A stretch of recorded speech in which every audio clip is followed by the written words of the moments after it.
All right, another week, another tournament. That's the way it goes. No time off. I kind of liked it back in the days when we had time off between tournaments and we didn't have a 9-hole cup every week. But they're definitely, it's good for ball sales. I'd almost like it if the 9-hole cups were like before or after the majors. But here we are. We got the Escape of the Sun. Escape to the Sun, excuse me. Escape to the Sun. All on Kohung Resort. So let's go check out Kohung Resort. Let's go check it out. We just got done with the International Party 9-hole cup. So welcome to 2022. I got fourth. Nobody likes fourth. Just shot. I was super close on so many holes, and I was just right there. I had it was actually a fun round. I had a lot of fun, even though I only shot a 13 and didn't pick much up. Hole number 1, Kohung Resort. So in one-on-one play, you can try and get around the bend out here, and depending on how big of a ball you bring. So like in rookie, like where our red lines are at, if you bring out a big enough ball, you can start off on the other side.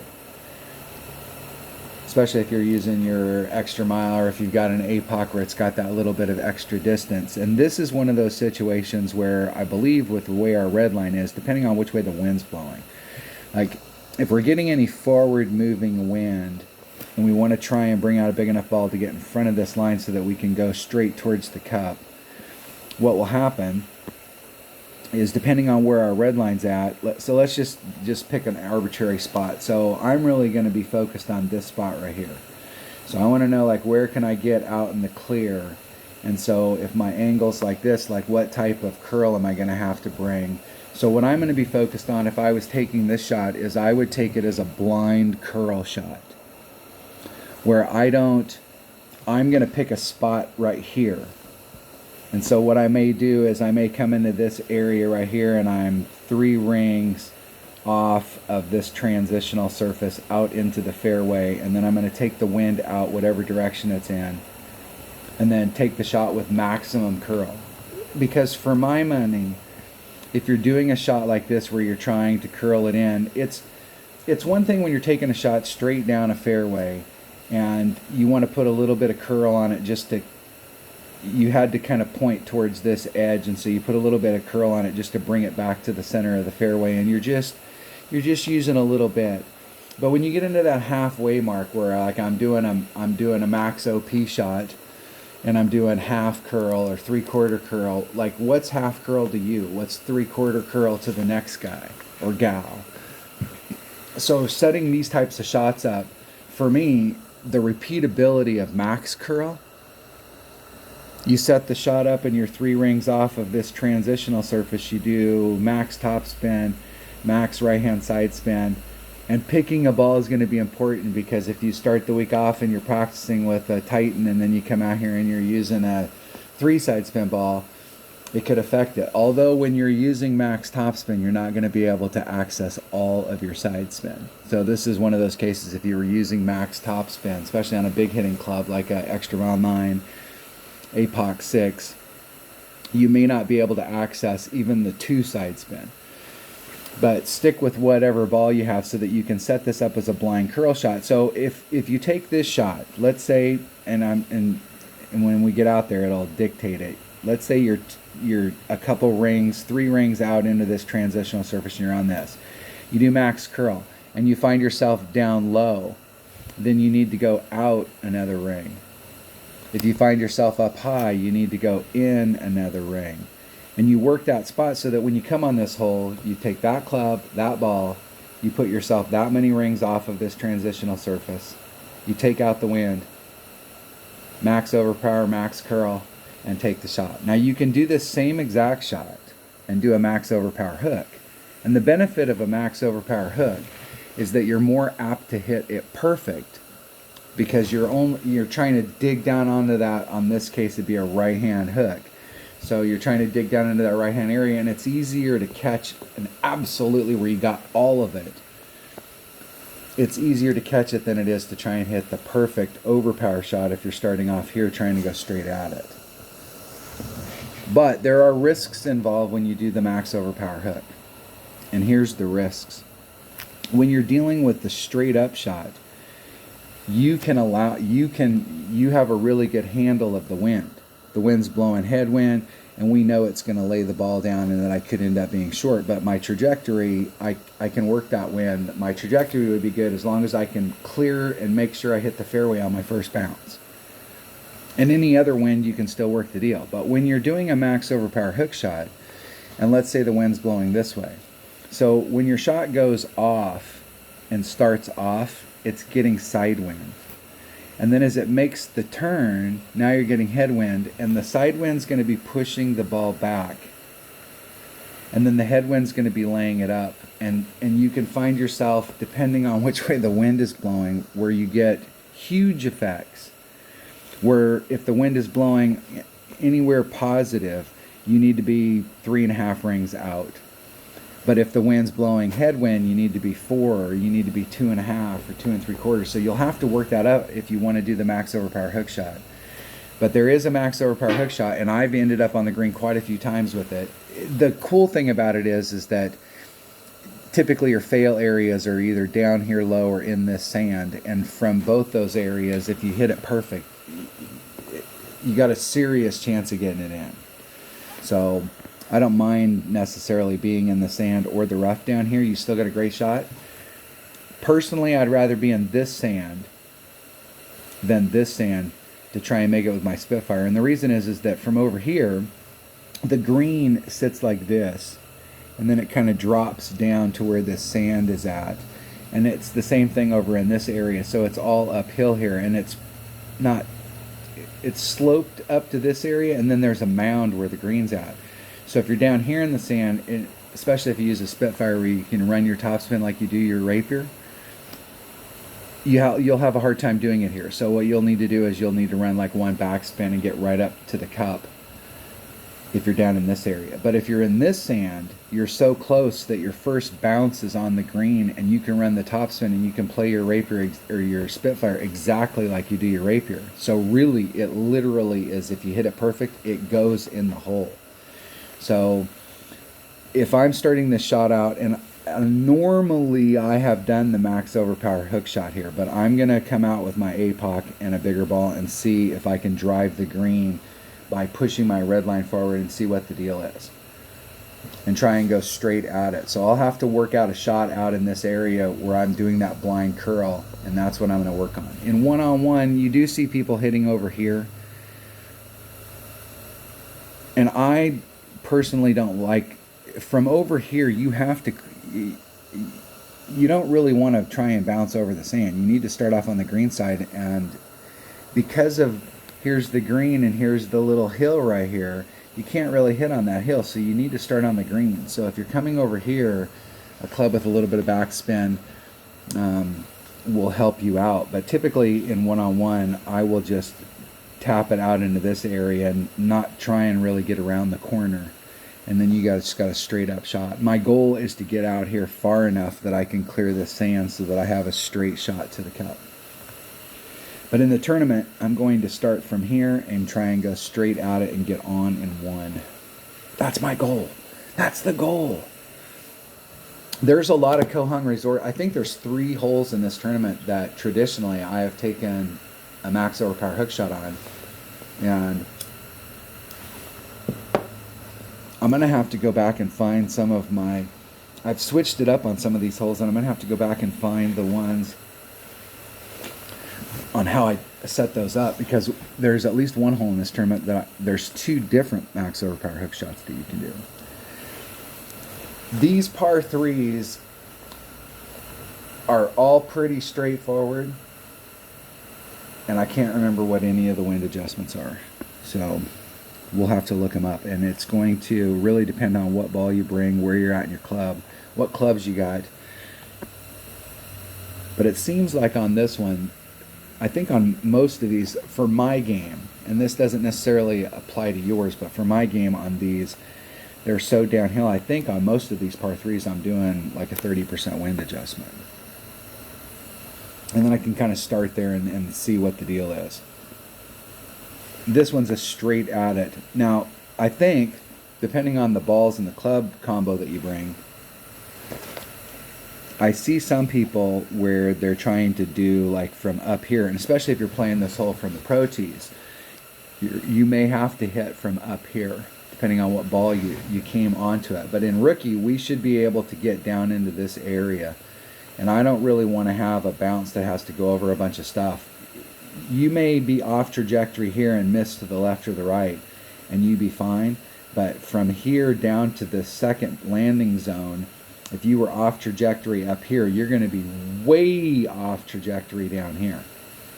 And it's very easy that you could either end up in this rough or clip down here where it rolls out like this.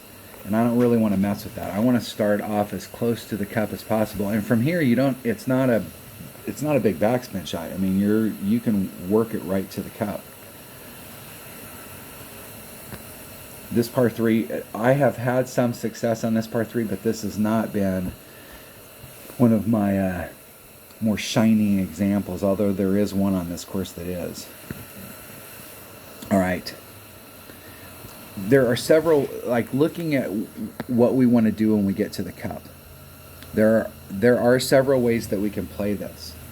So if you get in a lot of trouble, let's talk about what you do if you get in some trouble. You get in some trouble down in this area, and so your approach shot to the green, your landing zone so far back that your second bounce is in the sand. So point your ball out into this area going forward. Now this rough out here is very hilly. So this bowl runs all the way around and everything's flowing down towards the cup. So if you can carry even just a little bit of speed on this trajectory coming through on this side, more than likely, I mean, it's no guarantee, depending on how much speed you have going into it, that you will fall off and end up down in the bottom of the bowl, which is green or fairway around the green. I see a lot of people try and push the issue and end up in the sand. So if your red line is such that you're like really being cognizant of where your second bounce is, instead of trying to push this, or if you're like right there on the lip and it's like, okay, if I get all of it, I could just barely make it, come around this way. Forget trying to go for the Albie. Come around this way, get your ball out here in a safe spot, get your recovery shot, get your minimum score, move on to the next hole. I see some people, in my opinion, that will bring out stuff here and end up way down in this hole. And if you draw a line from the cup to where that tree's at, you really want to be on this side of that line. You do not want to put that tree in play. So you can overhit, in my opinion, you can overhit and hit out of the premium zone. The premium zones being like somewhere out, and even just out in this area right here, where you can bounce from here and come over, or you can do a rough bump.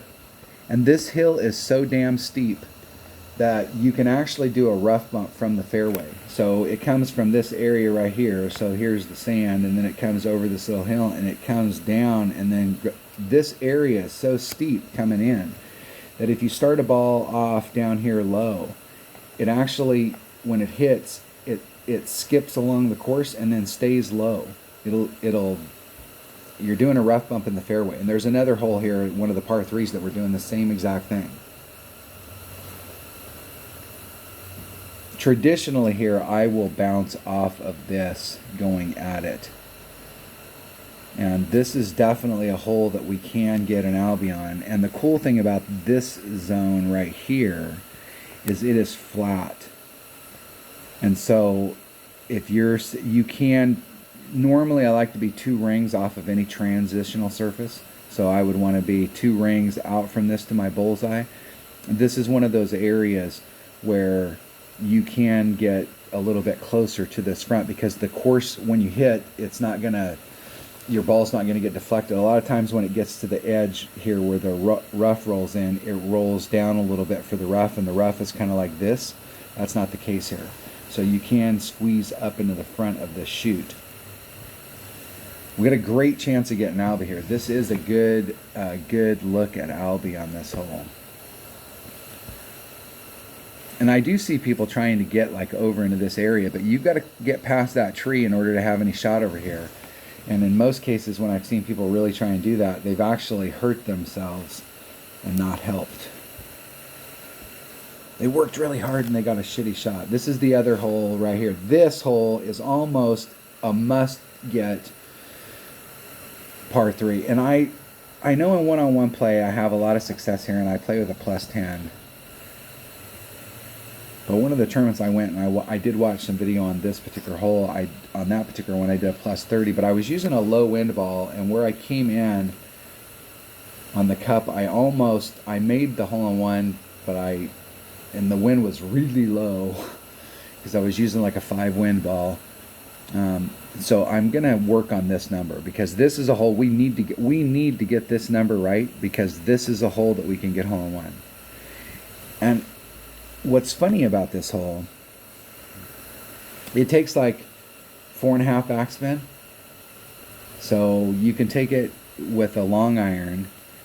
If you're in the from the Pro Tees, you can take it with a sniper, and it does take a little bit more backspin because the sniper's farther away, so you got to have more backspin in order to stop it. It will take a little bit more backspin.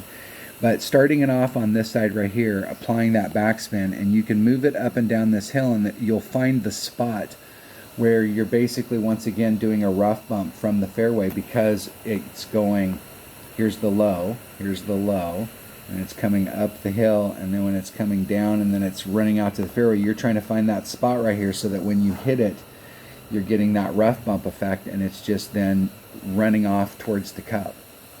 You're not really trying to get a bunch of bounces. I see a lot of people hitting from back over here, trying to hit back over here, coming over, or they'll hit from this side of the hill. They'll hit from this side. There is no way I'm never going to play anything that uses this zone. I'm always going to play from the front. Even if I bring a club here that doesn't have enough backspin to really give me the serious shot, I'm still going to play this front area, because number one, it eliminates all of the traps. You're in front of all the traps. So if you're back here and you hit off trajectory, because it's on a hillside, you can very easily find yourself, and you've seen, I'm sure if you played this hole any length of time, probably 10 times, you've seen people land in the sand, and it's like, what the hell were you doing? Start up in the front. This might be the most hole-in-oneable hole in the game, and so we have got to get our win number right. And it's really going to depend on what ball you bring, what clubs you're playing, and so you'll have to play your clubs based off of what you're bringing and where you're at in your club. All right, this is the other hole. This hole right here, okay, most people in one-on-one are going to do one of two shots. They're going to hit it out to here, and from here, if you have a marlin, and you can easily get out almost like anywhere in the shadows. If you can get out into these shadows out here, you're in the catbird seat. Here's the line that I want to draw. I want to draw the line in this transitional surface coming over. So you can see that the farther you can get out there to get towards that line, when you set the ball up, you can use a little bit of side spin to get to the cup.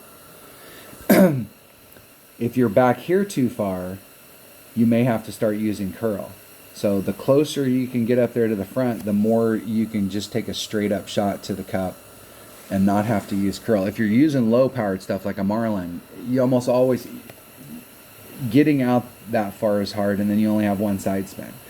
So this is a great hole if you're laying it up over into this area and taking the shot in, that whatever you bring a 3 side spin ball. You can play it with a katana. You can play it with a kingmaker, but the more side spin you have, the better, because especially if you're short back here, you're going to need that side spin to get around this bend. If you come out here with a bigger power ball, it's pretty easy to get all the way to the top. Now, I play this hole, and I've always played this hole. When I'm going down chutes like this, let's draw a line. Here's the tee box. Your red line area is somewhere in here. somewhere in that zone is where your red line's going to be at. So if you draw that line, you're going off in this direction and you need to cover to get over here. So what I will normally do is set up my rock, and I did this with a quarterback for years and years, and I think with a quarterback it was 3 rings, and with my rock it's 4. And I'll be 4 rings off of this transitional surface out into the fairway, maximum topspin, max curl, and it'll just come right around the bend and go right down the center of the fairway. Ball is going to determine how far down that fairway you get. Wind direction can help you too if you're using the wind. But if you got a quarterback, you can take the shot 3 rings of separation between this transitional surface and the fairway, maximum topspin, maximum right hand side spin, maximum right hand curl, no overpower. Take the shot and it'll throw you right down the center of that fairway. Hit a great to the left or the right, and you should still end up right down the center of the fairway. And a great to the left, while you may not get as much forward distance, you're actually closer to the cup. The other way you can take this shot is you can lay it up right here. And from here you have several options depending on what ball and club combo you bring. So your approach shot to the green from up there. And I will tell you that while this looks like a pretty straightforward shot, you want to get all of it. And it's very easy to end up in trouble. And if you catch this hillside, you're going to end up in the sand. It's that steep. It's very unlikely. It could happen. I'm not saying it can happen. It could happen that you could get caught up in the rough here, but typically if you engage this rough, you're in the sand. So from up top, we can bounce off the island and go bounce number 1, bounce number 2, and go towards the cup. You got to be really aware of where your second bounce is, because you don't want to pinch, especially if we got a headwind, because if it lays the ball down, then that second bounce, if it was already close to the rough, there's a good chance it's going to clip the rough. And you may it may clip the rough and then just stop. I see a lot of people fail on their second bounce on this hole. You can do a rough bump. So depending on which way the wind was blowing, you have a pretty good rough bump that you can do here if you can get to that area. You can also start off on the green and try and backspin it to it if you bring a big backspin club. So you got choice number 1. Rough bump is probably your best way to get a hole-in-one here, and it especially works well when the wind is blowing along this plane. Because if it's blowing along that plane, and let's say you had a 4-mile-an-hour wind, and you should have did a 4.2 pull, and it probably would have been more like a 4.8 or 5.2 pull, and you accidentally do a little more or a little less, or you hit it great to the left or the right, you're in the plane of the rough, so it's not going to matter. It's just going to miss the cup. When the wind is blowing like this or like this, and you make a bad wind adjustment, you're going to feel it, because on this direction you may end up missing the rough entirely, and then you're back over here on the backside, and here you may end up getting caught in that rough or the sand where it bounces back. I don't really like the shot from up here, and in my experience, and I'm not saying that this is right, but in my experience, if you're hitting from up here, hitting down, and I've had to take this shot because I've ended up in this sand a lot. There's a max overpower hook shot that you can do from the left coming to the right, trying to get out into this zone, and your fail spot is this sand, and I've had to take this shot with my Spitfire quite a few times, bouncing off the island coming over, and with my Spitfire I'm doing, it's like a 30 or 40% adjustment. It's huge. It may have even been a 50. I'll have to go back and pull my notes up on this hole, but there is a big adjustment to make if you're up here at the top of the hill. All right, what we would consider, I suppose, trick shots. We got max overpower hook shot number 1, where we're coming off in this direction, trying to end up in this zone, and max overpower hook shot number 2, where we're coming over here and we're trying to end up in this zone.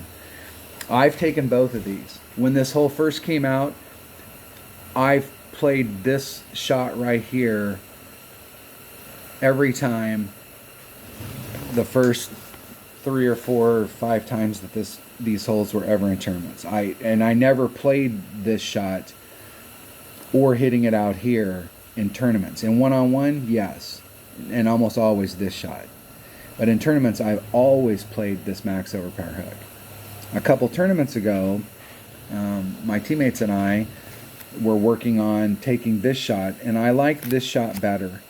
And the reason I like this shot better is, number one, we take the sand out of play.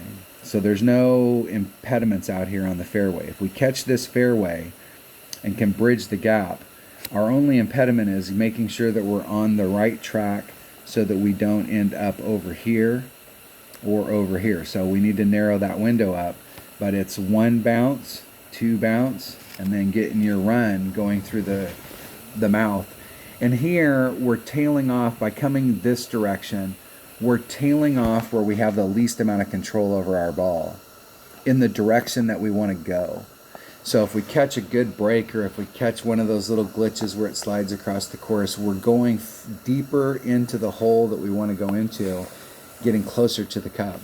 Whereas when we're taking the max overpower hook shot this way, while in most cases we're going to end up in exactly the same spot right out here, when we're going this way, if we catch a good break and we pick up any extra, we're, number one, we're taking the risk of getting into the rough, and number two, we're not getting any closer to the cup. You know, if you draw the arc of your shot, we're not really doing ourselves any favor. There's really only one spot that's really good, and that's right in the middle. Whereas if we hit it over here and we get that lucky break, every single bit of luck that we get is putting us closer to the cup. So I'm going to work on the shot over here. Now, I have a new addition to my bag. I got an APOC 6. It only took me, what, the game came out in 17 to 18 to 19 to 20 to 21, 22. It's about 5 years. I started playing the game 2 months after it came out. It only took me 2 years and 6 months to get an APOC. And that was after about 2,000 games in Tour 7. It only took me 2.5 years to get an APOC. And I finally got it to level 6. So I'm going to try this shot with an Apocalypse, and I got a little bit more distance. I got that extra topspin that's on there. I've been doing it with an extra mile, but I'm going to try it with my Apocalypse. I'm losing a little bit on topspin with an extra mile 6 or APOC 6 versus an extra mile 9. But that little bit of extra raw power, I'm just going to try it out. I want to take it out there. It's got more curl. I want to go take it for a test spin. So I'm going to have to relearn how to play this hole and how to play that hook. But this hook is definitely the shot that I'm going to be taking. I want to put myself out here. You still have a ton of work to do if you're out here. It's still a long iron shot. I think I had at one point, the farthest I've ever gotten up there is I think I did get into my short iron range. But I think in most cases this is going to be a long iron shot out here. So there's no, you don't have any gimmies. But what I like about this shot better than the one up here at the top of the hill, it's flat. It's straight to the cup. If there is an adjustment, it's going to be a really small one. And we have no impediments in our way. The sand's out of play, the rough's out of play. We don't have to make this big ass wind adjustment from the top of the hill. I'm going to play to the right. All right. This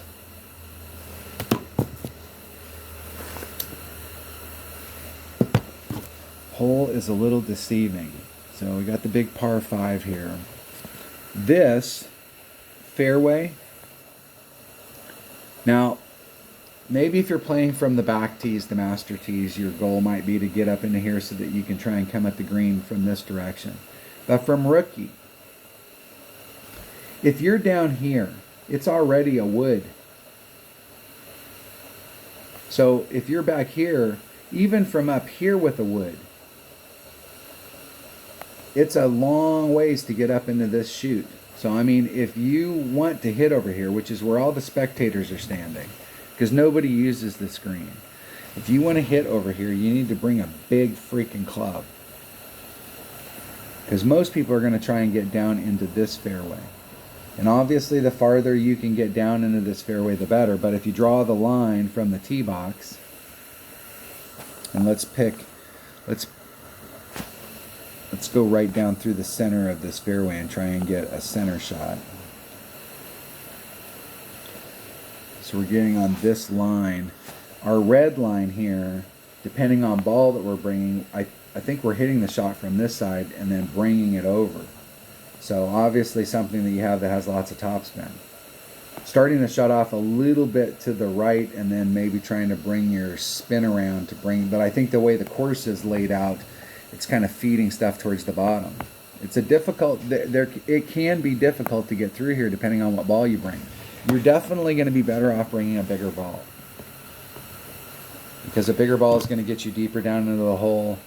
You may be able to go, especially if you got lower developed stuff, you may be able to switch to your big topper if you bring out a bigger ball, and that way you can utilize that topspin to get out into that zone. In my experience, like in one-on-one play, you know, you're just trying to get down into here, but here, if we bring out bigger stuff, we're trying to get somewhere out into this zone. There's a great tee rough bump that you can do right to the cup. So getting out into this zone so you have that perfect tee rough bump is ideal. You can still access it from back here, but now you're coming at it like this, so you're going to have to put some kind of spin on it or something on it in order to pull it around. Preferably spin. It's repeatable.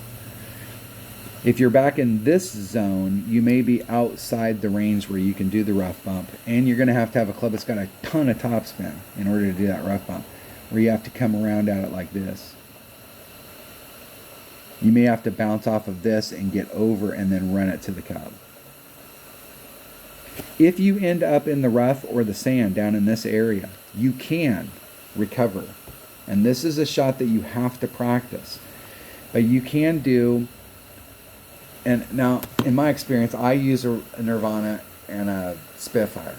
And it's going to take an off-roader 7 or 8 in order to get me off of that Nirvana, and there is no way I'm ever leaving my Spitfire. It has way too many tools. It has topspin, it's got power, it's got accuracy, it's got everything that I want from it. So in this particular area, what you can do is you can do a max overpower hook shot. And if I remember correctly, I was using this transition out here between the rough and the sand behind the trees. So I was pulling my ring set out to that zone, and if you can catch this with a Nirvana or a Spitfire, you can get the run up to the cup and you can fairly easily recover. But you'll have to have that max overpower hook shot in your bag. And obviously the farther back here you land, the worse it is. You've got to be able to access this fairway so that you can try and get your second bounce to get over to the other side. So there is a zone down here that will work, but you can recover from down there, so don't lose heart. What it'll look like is if you're doing a max overpower hook shot, it's going to be right on the edge. And it's hard to do a max overpower hook shot with a wedge or a sand wedge and a rough iron and hit a perfect, but it's pretty easy to hit the max overpower hook shot perfect. I don't normally like to use those clubs on overpower, but on a max overpower, it's a little different story. We got a great shot here. I think this par 5 and the other par 5, we do have serious looks at Albie, and my goal is going to be to try and lay up out in this area, bring a big enough ball that I can lay up out in that area. If I can grab my pen. This might take me all day. Whew, I was able to grab it. I'm going to go for the rough bump and try and bring it in, but that may not work, so I may have to run it up there. I'm going to see what I can get as far as distance out here and what my looks are and what kind of ball combo I need to bring. Hole number 7. All right. Now, in one-on-one play, the play for this is to land out in this zone, and if you're out in this zone, you have 3 options. You can bounce, you can rough bump, or you can backspin. So you have options from this side over here, and you've got a pretty good shot at it. My experience coming from this side is it's really hard. You've got to negotiate. Well, it looks like it's a mile. You have to negotiate around this bend so that you can get the shot to the cup. And getting out into this zone right here is really tough. Like getting around the corner, I ended up out you're just a little bit inside of it, so that when you're coming around this corner right here, and the way that the course is terrained as far as hills, it's banking. You can find yourself out over on this side where, like, you got to work a little bit to get to the cup. Even though you're definitely inside the shot that's over here, you do have better options on the right hand side as far as how you're going to play it. But I'm going to try and get out into this zone. I have never been able to get on the green, but like I have had a couple where you were like right off. But I'm going to work on this hole this week. Once again, this is another hole I'm going to work on with the APOC now that it's got that extra topspin, and see what kind of distance I can get out in these holes and mix it up. So instead of playing it like I played it before, I'm going to go out there with a new club and have to work out a brand new shot for it. But I'm going to take the shot to the left, trying to get out into this zone so that I have a straight up shot, as opposed to this. This is definitely going to be in your long iron range, and here I'm looking at a short iron shot, if not closer. I'm curious to see how this hole is going to play out. So I'm not sure if your red line, if you bring out a big enough ball, you can get out here. If I can get off onto the other side over here with that APOC, I don't know. I'm curious to see like what I can do with it. I'm going to try and mix it into the bag. I had an extra mile for so long, you get used to, I mean, it was the biggest club in my bag for years and years, and nothing really compared to it. So this hole right here, oh my gosh. This hole right here. So we played this hole in a tournament, and I had a setup. It's going right to the cup. I had a wind adjustment. And in one-on-one, a lot you're going to find, especially from the pro tees, you're playing from back over here, and I almost always play a plus 30. This, and I don't know what the actual number is, but like in one-on-one, I usually play a plus 30, and it'll get you so you can win in one-on-one. But if you come out here and you don't do any wind adjustment, you're going to be in trouble. I'm going to hit from the bottom, trying to just bring it up so that we can eliminate this hill. And I want to get in front of that sand trap so that all I have to deal with is the green. We came on this hole one tournament, and I had it all set up, and I hit perfect, and I was just like right off the cup. And so I came back and I was like, okay, I'm going to test that, and I hit a great to the right. Bam, I got a hole in one. So I was like, wow, I need to make a wind adjustment. So I made an adjustment and came back and hit a perfect, and then I was off the cup on the right hand side. So I was like, okay, I'm going to go back to the original one, try it again, and I hit a great to the right, and bam, I made it in the cup. So I dinked around with it all week long, and it finally came out that I hit 3 greats to the right that week, and I got 3 hole-in-ones on greats to the right. So I went with the setup that I was doing. So I went out in the weekend round, and I was like, screw it, I'm actually trying to hit a great to the right. I'm not going to, why mess around with the system if what it wants is a great to the right? And I did the same exact shot setup, everything perfect, and I hit a great to the right, and I missed both shots. And then I played my practice account, and I went out there and I just did the regular shot that I'd been doing, and I hit it perfect, and it went in the hole. It was the only perfect shot I made in the cup that week. But this has not traditionally been a huge big hole-in-one hole for me, because it always seems like it's just, you're just a little off. And we have a great opportunity for hole-in-one on this hole, especially if we start off here in the front, so that you can see where and I drew the line right where that transition is. You can see where the crease is in the ground, where it's starting to be flat in front. And I want to be as close to the green as possible, because I think there is a little bit of a dip. I think it comes down the hill, and then there's a little bit of a dip coming back up to the green, and I want to be as close to the green as I can so that I'm flat running all the way to the cup. And I'm going to have to work on my adjustment, because I don't like hitting greats to the right as my preferred shot. It screws you up. But we do have a good chance for hole-in-one here, but this is another one of those holes, depending on what clubs you have in your bag and what ball inventory you have, you'll have to work out the number, and the number is going to be different for those clubs. All right, I carry a special bag in my my bag number 3, my utility bag, just for holes like this. So in one-on-one,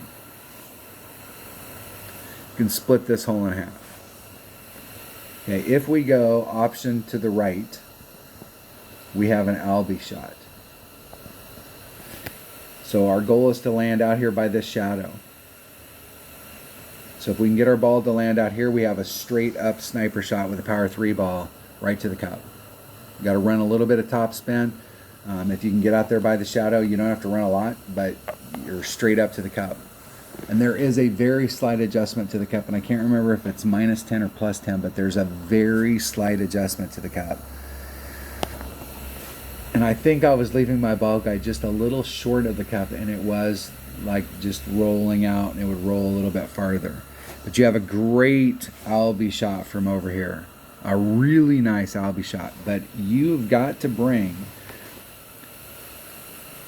in order to make this shot easier, because you can get in a shit ton of trouble in this area. If you get any kind of trouble in this area, you're done. You're done.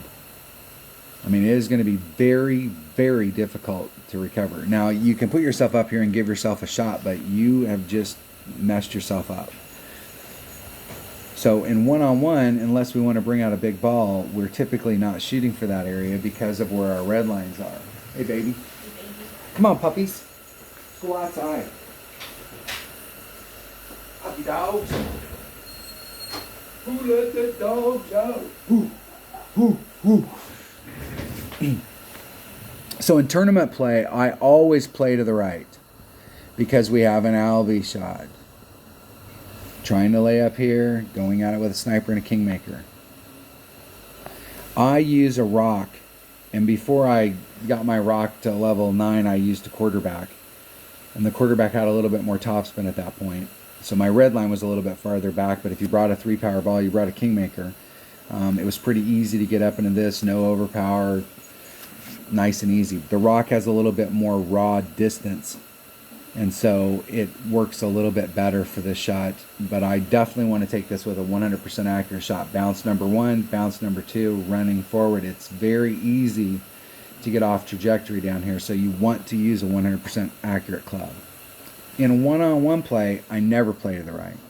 I always play to the left. And I play for this zone out here with a big topper. So I start my big topper off from the tee box so that my line is running right on this transition right here between the rough and the fairway. I put max top spin, any side spin I can put on, max overpower, max curl. My ball typically will come into this zone and it'll just run out. It's really hard. It's not impossible, but it's really hard. You have so much room out here on the other side. It's really hard to screw the shot up with the big topper. But what's super important is the second club in your bag needs to be either a big dog or a cataclysm. And for most of us, it's going to be a big dog. And the shot out here with the big dog, depending on where you're at out here, let's say you're on the inside. Obviously, it's better to be on the outside, but typically you're in the middle. You draw a line to the green, you got these trees right in your way.